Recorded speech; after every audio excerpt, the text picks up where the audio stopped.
오늘은 새롭게 읽는 구약 성경 시리즈 27번째이자 가데스 바네아 배역의 비밀 시리즈 6번째로 본문은 민수기 14장 10절에서 12절 보시겠습니다. 민수기 14장 10절에서 12절 제가 봉독하겠습니다. 온 회중이 그들을 돌로 치려 하는데 그때에 여호와의 영광이 해막에서 이스라엘 모든 자손에게 나타나시니라. 여호와께서 모세에게 이르시되 이 백성이 어느 때까지 나를 멸시하겠느냐. 내가 그들 중에 많은 이적을 행하였으나 어느 때까지 나를 믿지 않겠느냐. 내가 전염병으로 그들을 쳐서 멸하고 내게 그들보다 크고 강한 나라를 이루게 하리라. 이스라엘의 출애굽 1세대는 질 것이 뻔한 가나안 족속과의 전쟁이 두려워서 애굽으로 돌아가려 했습니다. 그러고 싶다면 먼저 모세와 의논해야 함에도 대뜸 새 지도자를 세우겠다고 통보했습니다. 모세와 아론은 그들을 끝까지 아끼는 마음에 제발 하나님을 거역하지 말라고 그 앞에 엎드렸고, 갈렙과 여호수아도 하나님이 반드시 승리하게 하실 것이므로 믿음으로 진군하자고 다시 독려했습니다. 그러나 백성은 오히려 돌을 들어서 그들을 치려고 덤벼들었습니다. 회중의 마음은 이미 애굽으로 돌아가기로 완전히 굳어졌기에 그 일을 해방하면 아무리 그동안 자기들을 잘 인도해 준 모세라도 죽이겠다는 뜻입니다. 회중의 사악함은 하늘을 찔렀고 진노하신 하나님이 그들을 심판하려고 모두가 보는 앞에서 해막에 임재했습니다. 당신의 실체가 강림한 것이 아니라 연기나 구름 가운데 모세와 회중에게 음성으로 직통 계시함으로써 당신의 영광을 드러낸 것입니다. 이스라엘의 이 거역은 인간적으로 따져도 역사상 최고의 은혜를 역사상 최악의 원수로 갚는 짓이었습니다. 약 1500년 후에 유대인들이 예수님을 십자가에 매단 최악의 죄와 같았습니다. 성경이 신명기 18장 18절에 모세와 같은 선지자가 메시아로 올 것이라고 예언한 그 중요한 이유이기도 합니다. 그런데 회중이 돌을 들고 죽이려 든 것에는 선뜻 이해가 안 되는 점이 하나 있습니다. 모세가 아무리 반대하든 무시해버리고 그냥 애굽으로 돌아가면 그만이지 않습니까? 모세 편에 선 자들이 극소수라서 지금 수십만이 넘는 남자 장정들의 행진을 도무지 막을 수 없습니다. 회중이 그런 간단한 수학조차 못할 리 없는데도 굳이 죽이려 들었습니다. 가장 개연성이 있는 이유로는 10명의 정탐꾼들과 밤을 샌 인원 끝에 그렇게 하기로 이미 결정했기 때문일 것입니다. 틀림없이 모세, 아론, 여호수아, 갈렙 등이 나서서 막을 텐데 그러면 일부 회중의 마음이 흔들릴 수 있다고 본 것입니다. 정치적 모반에는 항상 강경파가 득세 주도하기 마련인지라 돌을 던지겠다고 자한하는 자들을 택해서 선두에 세웠을 것입니다. 이 또한 대제사장이 거짓 증인들을 앞세우고 군중을 선동해서 예수님을 십자가에 매달려고 소리치게 만든 것과 같습니다. 인간은 생각보다는 훨씬 더 치사하고 완악한 존재이며 또 그런 인간을 넘어뜨리는 제약도 아주 교모하고 엄용합니다. 바꿔 말해서 이 반역의 원인이 회중의 믿음이 없거나 부족해서라는 한 가지만으로 판단해서는 안 된다는 뜻입니다. 성경에 하나님께 불순종한 사건을 접하거나 자기 삶에 고난과 문제가 생기면 아주 단순하게 믿음이 없거나 부족하다고 판단해버리는 신자가 너무 많습니다. 모든 신앙적인 이슈를 믿음 만능주의로 접근 해석하는데 교회에서 주로 그렇게 배워왔기 때문입니다. 예수님의 십자가 구원의 은혜를 받아들일 때는 오직 순전한 믿음만 필요합니다. 그러나 신자가 된 후로는 자신의 이성을 동원해서 하나님에 대해서 더 깊이 자세하게 알아나가야 합니다. 날로 타락하는 이 세상과 여전히 죄의 본성이 살아있는 신자들을 삼위 하나님이 어떻게 통치 주관하시는지 잘 살펴봐야 합니다. 하나님의 자기 인생을 향한 계획과 뜻도 구별해서 그에 합당하게 헌신하고 충성해야 됩니다. 성경에 게시된 영적 진리들을 세밀하고 탐구 분별하여서 현실 삶에 적용하고 실현할 줄 알아야 된단 말입니다. 안타깝게도 이 현실 문제마저도 믿음 일변도로 접근하니까 믿음이 끝까지 견뎌낼 수 있는 강력한 용기나 담력이나 의지 등과 동의어가 되어버렸습니다. 삶의 무게를 잘 감당하지 못해서 불안, 염려가 엄습하면 그런 굳건한 정신력으로 이겨내려고 합니다. 마치 수영 기법은 전혀 배우지 않고서 눈을 질끈 감은 채 깊은 바다로 다이빙하는 식의 믿음입니다. 기도도 그 내용보다도 얼마나 끈질기게 하느냐가 관건이 되어버렸습니다. 믿음을 강조하려다가 이 잘못 이해한 믿음 때문에 부정적인 결과를 낳고 있단 말입니다. 하나님은 신자에게 맹목적인 믿음을 절대 요구한 적이 없으며 오히려 치밀한 지성을 동원하기를 원하십니다. 신앙생활은 눈에 보이지 않는 그분에 대해서 더 많이 또 정확히 알아나가는 씨름이기 때문입니다. 예수님도 요한복음 8장 32절에 믿음을 강하게 키우면이라고 말하지 않고 진리를 알지니 진리가 자유케 해준다고 분명하게 가르쳤습니다. 바울 사도도 고린도 교회에서 성도들끼리 분쟁을 세상 법정에서 다투자 성도는 세상은 물론이고 천사마저 판단할 수 있어야 한다고 야단쳤지 않습니까? 굳이 죽여야 할 필요가 없는 모세에게 돌을 던지려는 이 회중의 우매함이 하나님의 더 큰 분노를 불러일으켰을 것입니다. 그들이 지능이 낮아서 잘 모르거나 배우지 못해서 그랬다면 하나님이 야단칠 리는 없습니다. 지금 회중은 모든 전후 사정을 영악하게 판단했고 그 전에 하나님의 권능을 여러 번 체험했고 모세가 어떤 사람인 줄도 잘 알면서도 그랬습니다. 이스라엘의 이런 완악함은 이미 예견된 것이라고 성경은 기록하고 있습니다. 죄송합니다. 회중은 지금 장대한 안악 자손 때문에 큰 공포에 질려 있지만은 사실은 그럴 필요가 전혀 없었습니다. 정탐꾼들은 처음에 13장 28절 29절을 보면 그 땅 거주민은 강하고 성읍은 견고하고 힘이 클 뿐 아니라 거기서 아낙 자손을 보았으며 아말렉인은 남방 땅에 거주하고 헤딘과 여부스인과 아모리인은 산지에 거주하고 가나안인은 해변가 요단가에 거주하더이다라고 보고했습니다. 가나안 족속 모두가 아낙 같은 거인이라고 말하지 않았습니다. 아낙 자손은 그중 일부였을 뿐이므로 다른 족속들과 먼저 전쟁을 치른 후에 맨 나중에 그들과 싸우면 됩니다.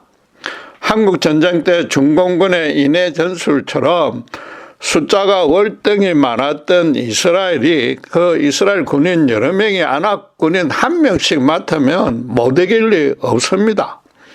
그렇게 전략을 잘 짜보라고 하나님이 한 달이나 정탐을 내보낸 것입니다.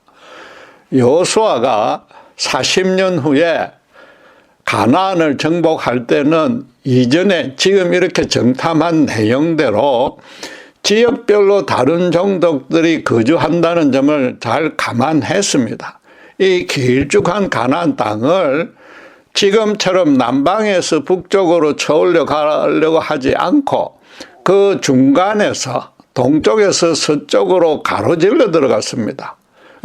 일단 아낙 자손은 피하면서 가나안 땅의 한복판을 잘라버림으로써 남북의 종족끼리 서로 협력하지 못하게 했습니다. 한국 전쟁에서 인천으로 상륙해 북한군의 보급로를 차단해 승리했던 그 전략과 같았습니다. 아낙 자손은 창세기 6장 4절에 원래 이게 목이 긴 족속이라는 뜻인데 고대의 유명한 거인족이며 용사요 침략자였던 네피림의 후손으로 알려져 있습니다. 그런데 여호수아서 14장 15장을 보면은 그들은 가나안 정복을 거의 마칠 때까지도 헤브론 산지에 거주해 있었고 갈렙이 마지막으로 그들을 정복했습니다. 성경은 여호수아서 14장 15절에 헤브론의 옛 이름은 기랏 아르바라. 아르바는 아낙 사람 가운데 가장 큰 사람이었더라. 그리고 그 땅에 갈렙이 무찌르고 난 다음에 말이죠. 그 땅에 전쟁이 거쳤더라고 말하고 있고 또 15장 14절에서는 갈렙이 거기서 아낙의 소생 그 세 아들 곧 세세와 아이양과 달메를 쫓아내었다라고 분명히 기록하고 있습니다. 말하자면 아낙 자손은 지금의 가데스와 상당히 떨어진 헤브론 산지에서 가나안 전쟁의 마지막까지도 관여하지 않았던 것입니다. 지금 가데스 바네의 지경으로 진격해 들어가도 아낙 자손을 바로 만나지 않고 남방에 거주하는 아말렉을 만나게 됩니다. 아말렉은 야곱의 형인 에스의 후손인 에돔 족속이었습니다. 조상이 이삭으로 같으니까 체격도 자기들과 같습니다. 이스라엘이 아무리 오랫동안 애굽에서 노예로 고생했어도 그들의 힘을 이용해야 할 애굽은 그런 대로 잘 먹였습니다. 실제로 그때 먹었던 고기나 부추나 수박 등을 이스라엘 사람들이 그리워했습니다. 첫 전투로 아말렉을 상대한다면 얼마든지 성산이 있다고 정탐꾼들도 쉽게 계산할 수 있었을 것입니다. 문제는 아낙 자손이지만은 그들의 숫자가 많았다면은 이미 가나안의 맹주가 되어 있었을 텐데도 그러지 않고 헤브론 산지에 있다는 것은 그들의 숫자가 미약했기 때문일 것입니다. 대신에 그들은 자기들의 장대한 신체와 산지라는 지리적인 이점이 있기 때문에 그냥 쳐들어오는 적만 막으면 되기 때문에 굳이 전쟁을 치를 필요가 없었던 것입니다. 어쩌면 그들도 라합의 말처럼 홍해의 기적을 듣고서 여호와에게 잔뜩 겁을 집어먹고 있었을 수 있습니다. 거기다가 당시 가나안은 군소 부족들이 곳곳에 흩어져 있었지 하나의 연합 군대를 이룰 만큼 강력하게 결손되어 있지 않았습니다. 이 점도 정탐꾼들이 알았을 것입니다. 또 이미 여호와에게 주눅이 전 족속들이 단일 대우를 형성하기조차 쉽지 않았을 것입니다. 결론적으로 아낙 자손은 이 전쟁에서 실체적인 위협이 아니었던 것입니다. 그러나 아낙의 체격만 보고서 겁에 질린 10명의 정탐꾼은 패배를 기정사실화하고서 가나안 족속들이 강력하고 특별히 아낙 자손이 있더라는 그 보고부터 먼저 했습니다. 그들로서는 최고 중요한 상황이라서 가장 먼저 보고했을 수도 있지만은 맨 처음에 마주칠 아말렉은 여타 족속에 포함시켜서 자세히 설명하지 않았습니다. 10지파의 대표자임에도 불구하고 겁부터 가뜩이나 먹고서는 가뜩이나 지금 전쟁을 치르기 싫은 차에 아낙을 핑계로 내셨던 것입니다. 백성이 그 부정적인 보고에 휘둘려서 떠들기 시작하자 갈렙은 능히 이길 수 있다는 반대 의견을 제시했습니다.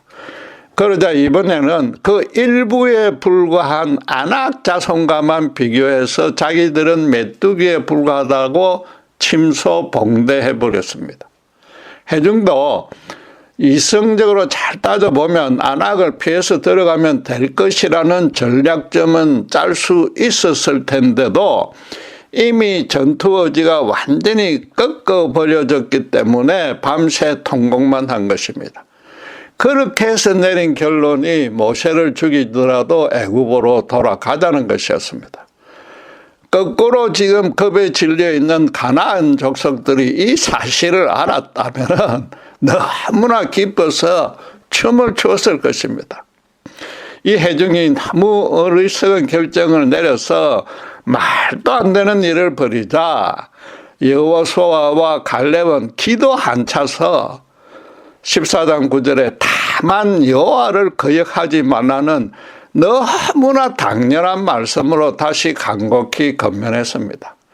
하나님을 한 번이라도 제발 진지하게 생각하고 좀 정신 차려서 모든 상황을 잘 따져보라고 채건한 것입니다. 우선 아무리 거인이라도 너희는 지금 하나님보다 인간을 두려워하고 있다는 겁니다. 나아가서 너희의 그 두려움은 하나님을 거역했기에 자연적으로 생기는 본성적인 두려움이므로 여호와를 거역만 하지 않아도 이겨낼 수 있다는 뜻입니다. 바꾼 말해서 여호와가 어떤 분인지 정확히 헤아리지 못하면 전쟁을 앞두고는 누구라도 두려움이 생길 수밖에 없다는 것입니다. 거꾸로 너희가 안악처럼 장대해 보이고 그들이 메뚜기같이 보여도 역시 두려움은 생길 수 있다는 겁니다. 싸워보지도 않고 너희 스스로가 그림을 그린 그 거인의 환영에 빠져서 사실은 너희가 느낀 그 두려움에 이미 지고 있다는 것입니다. 두려움에 묶여버리면 상식적으로 말도 안 되는 결정을 내리는데 지금 너희가 바로 그러하다는 겁니다. 반면에 여호수아와 갈렙 두 사람은 겁에 질려서 앞뒤 분별을 못하는 다른 모든 이와는 달랐습니다. 전쟁 전략을 잘만 세우면 하나님의 기적적인 도움이 없이도 얼마든지 승리할 수 있다고 자신한 것입니다. 하나님은 아주 비상한 경우가 아니면 기적을 동원하지 않습니다. 그 외의 경우는 일반적인 상황이라서 당신의 일도 당신께서 당연히 일상적인 방식으로 행하십니다.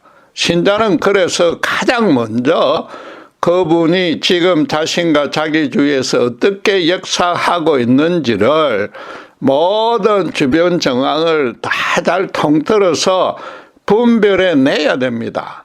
이 두 사람은 그런 이성적인 지혜를 잘 작동해서 안악 자손도 얼마든지 이길 수 있다고 확신했고 그래서 40년이 지난 후에도 그 확신을 행동으로 옮긴 것입니다. 그들로서는 오랜 고생 끝에 애굽의 노예에서 해방되어서 이제 곧 자기들만의 독립국가를 세워 대대손손 자유민으로 살아갈 수 있는 그 엄청난 축복을 눈앞에서 그냥 놓쳐버린, 아니 스스로 놓아버린 동족이 너무나 안타까웠을 것입니다. 제대로 따져보지도 않고 섣불리 애굽으로 돌아가겠다고 결정한 그 해중에는 그들의 친척, 친지, 친구들도 많았을 것입니다. 비록 이스라엘의 이 1세대가 잘못했지만은 안악 자손이 동족을 파멸로 이끈 철천지 원수로 여겨졌을 것입니다. 갈렙이 나이가 85세인데도 헤브론 산지에 웅크리고 있는 가장 강력한 최후의 대적 안악 자손을 자신이 나서서 무찌르겠다고 총사령관 여호수아에게 담대하게 요청했던 까닭입니다. 여호수아서 14장 12절은 갈렙이 말을 이렇게 전합니다. 그날에 여호와께서 말씀하신 이 산지를 지금 내게 주소서. 당신도 그날에 들으셨거니와 그곳에는 안악 사람이 있고 그 성읍들은 크고 견고할지라도 여호와께서 나와 함께 하시면 내가 여호와께서 말씀하신 대로 그들을 쫓아내리이다. 그날은 40년 전에 본문의 때이고 또 여호수아들은 자신이 그때 어떻게 말했는지 다 들었지 않느냐고 다시 상기시켰습니다. 한마디로 가데스에서 회중의 그 섣부른 결정이 얼마나 잘못되었는지 이제 자신이 증명해 보이겠다는 뜻입니다. 그 전에 여호수아서 14장 8절에 나와 함께 올라갔던 내 형제들은 백성의 간담을 높게 하였으나 나는 내 하나님께 충성하였으므로라고 똑같은 뜻으로 말했습니다. 10명의 악의적인 평가로 백성을 선동하는 바람에 하나님의 가업이 완전히 망가뜨려졌다는 겁니다. 여기서 자신이 충성했다는 원어의 뜻은 여호와를 자기 속에 가득 채우고 또 완전히 맡기고 온전히 따랐다는 것이고 영어 성경은 그래서 wholly followed라고 번역했습니다.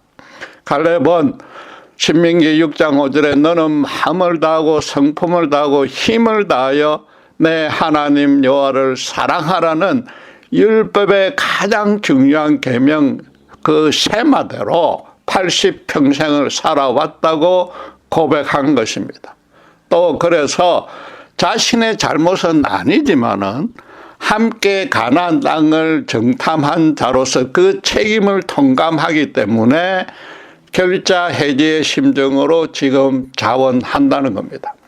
거꾸로 따지면 10명의 정탐꾼은 전심을 다하여 하나님을 따르지 않았다는 뜻입니다. 이 전심이라는 것이 마음의 색이나 열정을 최대치로 끌어올리는 것이 아닙니다. 설명드린 그 원어의 뜻대로 언제 어디서 무슨 일을 만나도 하나님 그분을 자기 마음에 가득 채우는 겁니다. 특별히 어려운 일이 닥칠수록 더더욱 하나님을 향해서 전심이 되어야 됩니다. 아무리 교회에서 신실하고도 경건하게 섬겨도 시간과 장소와 상황과 사건과 사람에 따라서 하나님을 부족하게 따르거나 예면하면 그건 전심이 아닙니다. 회중이 모세 일행에게 돌을 던지려 하자 해막의 영광 가운데 나타나신 하나님이 모세에게 어떻게 야단쳤습니까? 11절에 이 백성이 어느 때까지 나를 멸시하겠느냐? 내가 그들 중에 많은 이적을 행하였으나 어느 때까지 나를 믿지 않겠느냐? 많은 이적을 행했는데도 당신을 믿지 않는다고 합니다. 이적으로 은혜를 입었을 때는 당연히 하나님을 믿었을 것입니다. 그런 은혜를 받고도 지금처럼 고달픈 일이 생기기만 하면 믿지 않는다는 겁니다. 시간과 장소와 상황과 사건과 사람에 따라서 믿었다가 안 믿었다가 또 잘 믿었다가 덜 믿었다가 한다는 뜻입니다. 회중은 갈렙과는 다르게 전심이 아니라 부분적이고 일시적으로 그것도 자기들 편리한 대로만 믿는 것입니다. 그들이 돌을 든 것도 모세의 지도에 평소에 불평을 많이 품었다가 폭발한 것일 수 있습니다.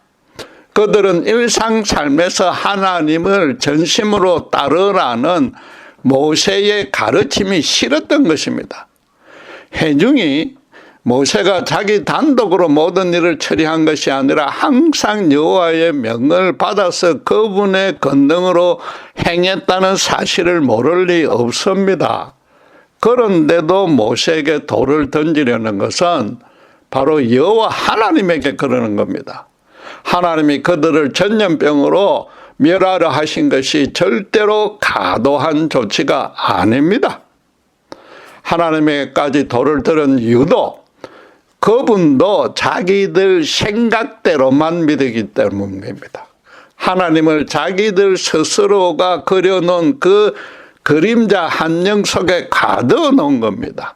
쉽게 말해서 그분의 여러 속성 중에 오직 기적을 일으키는 큰 권능만 바라보았던 겁니다.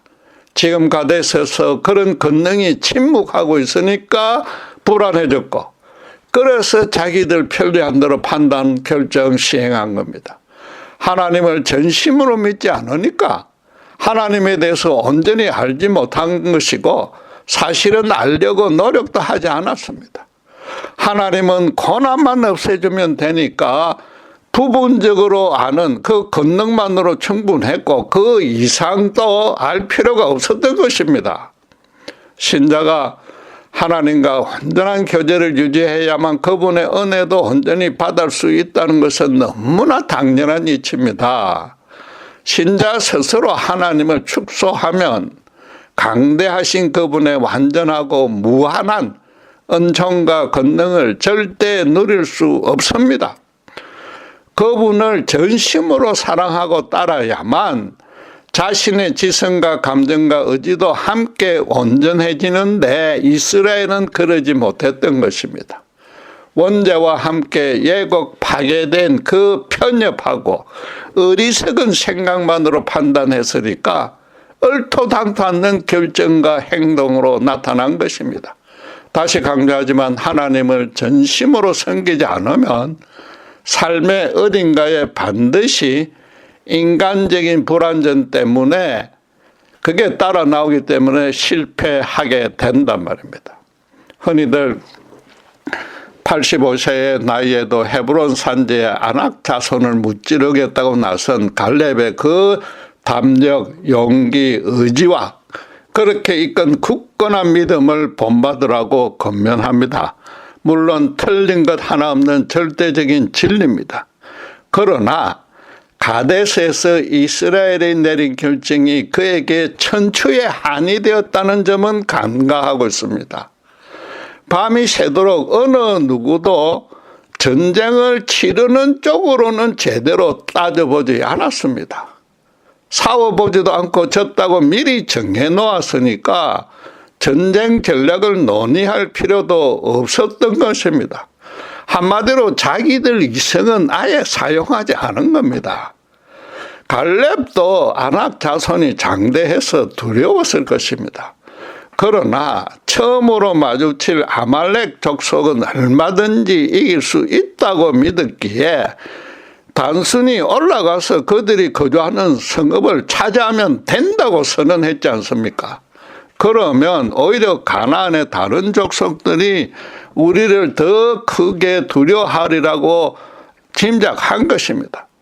해중은 그 만만한 상대인 아말렉은 전혀 안중에 두지 않고서 훨씬 나중에 맞설 아낙 자손부터 걱정해서 천재 일우의 기회를 놓친 것입니다. 하나님이 다 마련해 놓으셨는데 그 적과 꿀이 흐르는 땅을 차지하지 못하고 모두 강야에서 생을 허무하게 마감했으니까 갈렙이 얼마나 안타까웠겠습니까? 그에게 자신이 아무리 늙어도 자기 믿음은 굳건하다는 사실을 자랑하려는 뜻은 전혀 없었을 것입니다.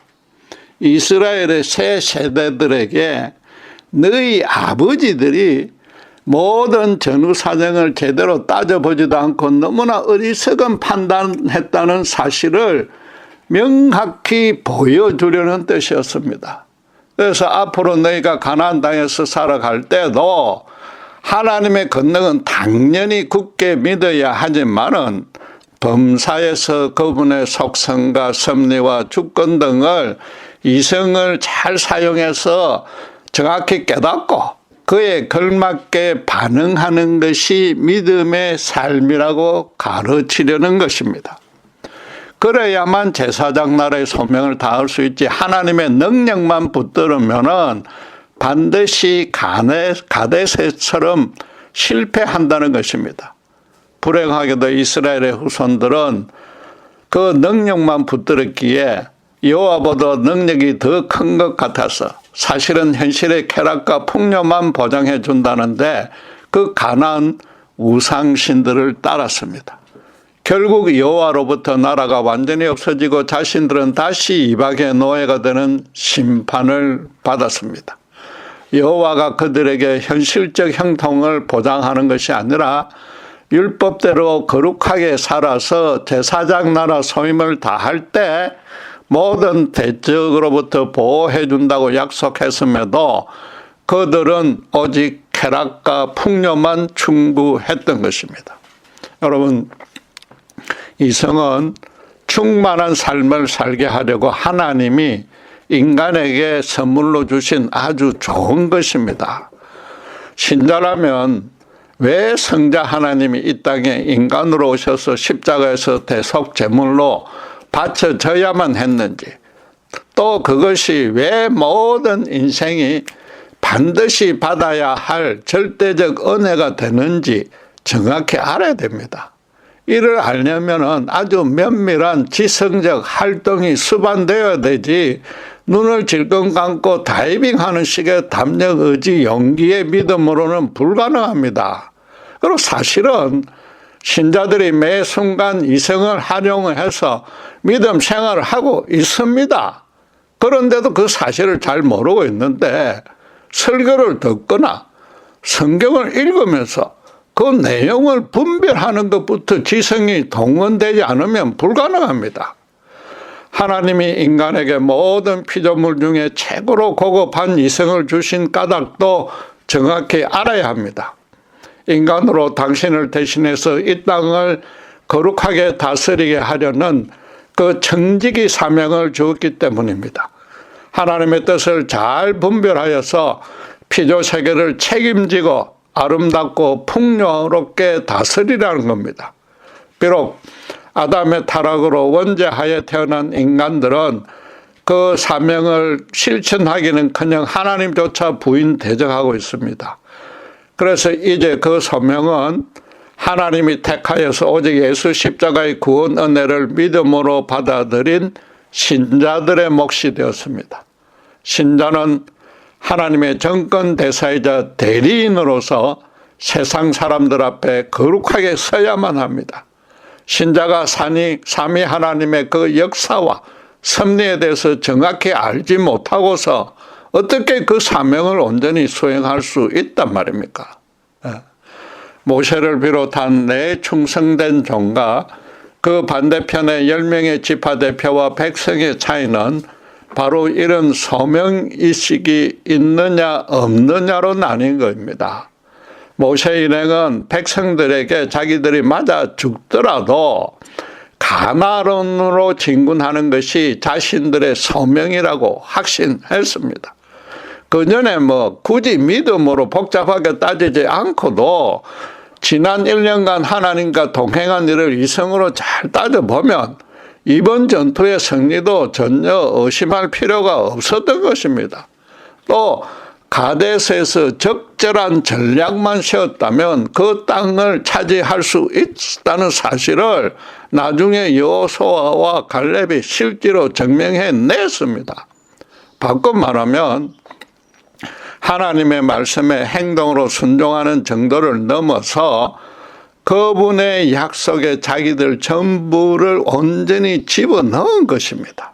온전한 믿음이란 그래서 하나님의 절대적인 의지와 영원한 계획과 완벽한 섭리 안에 자신의 생명까지 모든 것을 있는 그대로 완전히 내어드리는 겁니다. 신자 쪽에서 하나님의 사랑의 품 안에 뛰어 들어가서 완전히 잠기는 겁니다. 옷을 찢으면 해중에게 호소한 것이 바로 그런 여실한 표식인데 그분을 제대로 아는 신자에게만 이건 가능한 일인 겁니다. 반대쪽의 백성과 10명의 정탐꾼은 하나님에 대해서도 이성적으로 전혀 따져본 적이 없고 오직 그분의 능력만 밤새 목이 빠지도록 바라봤습니다. 문제와 고난이 생길 때마다 기적적으로 구원해 달라는 믿음뿐입니다. 자기들이 바라는 일에 하나님 쪽에서 자기들을 따라와야 한다는 고집입니다. 그들은 하나님과의 관계를 아름답게 이어가며 그분의 자녀답게 거룩하게 살아가는 일에는 전혀 관심이 없었던 것입니다.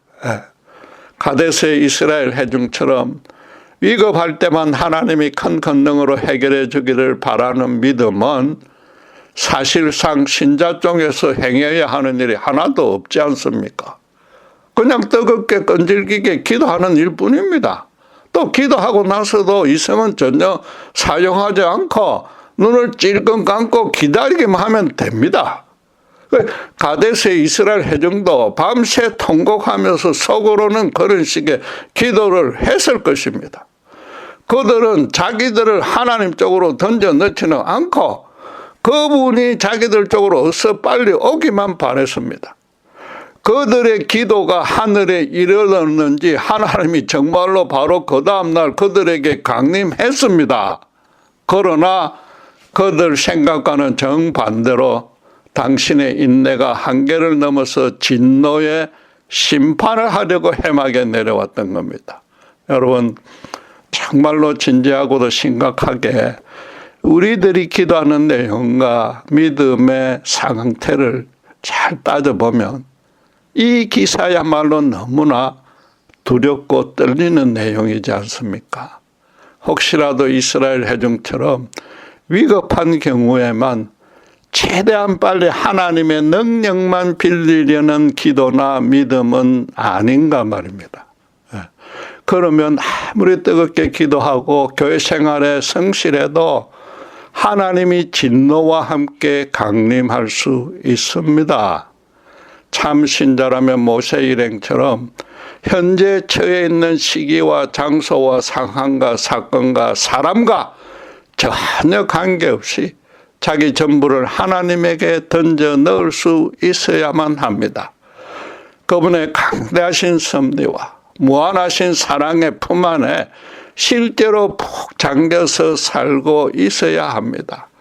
그러려면은 범사에 지금 실현되고 있으나 겉으로는 명백히 드러나지 않는 하나님과 뜻과 계획을 제대로 잘 분별해서 제대로 알고 있어야만 가능하지 않겠습니까? 기도하겠습니다. 천하제인 중에 개수였던 우리를 예수님의 십자가 은혜로 구원하신 뜻이 세상 앞에 하나님의 정권 대사로 서게 했다는 것을 다시 한번 깊이 깨닫습니다. 지금 우리의 삶을 그 소명을 잘 실천하고 있는 모습과 방향으로 하나님께서 인도하고 계심도 합니다. 그러나 겉으로는 분명히 드러나지 않기 때문에 성령님께서 우리를 붙들어 주시고 지혜와 분별력을 주셔서 현실의 형통과 안락의 눈이 멀지 않게 하시고 이스라엘의 가데스의 이스라엘처럼 어리석은 결정을 하지 않게 하시며 항상 갈렙처럼 온전한 분별력과 굳건한 믿음으로 주님께 끝까지 충성할 수 있도록 저희들을 인도해 주시옵소서. 감사합니다. 우리 주 예수 그리스도 이름으로 기도드렸습니다.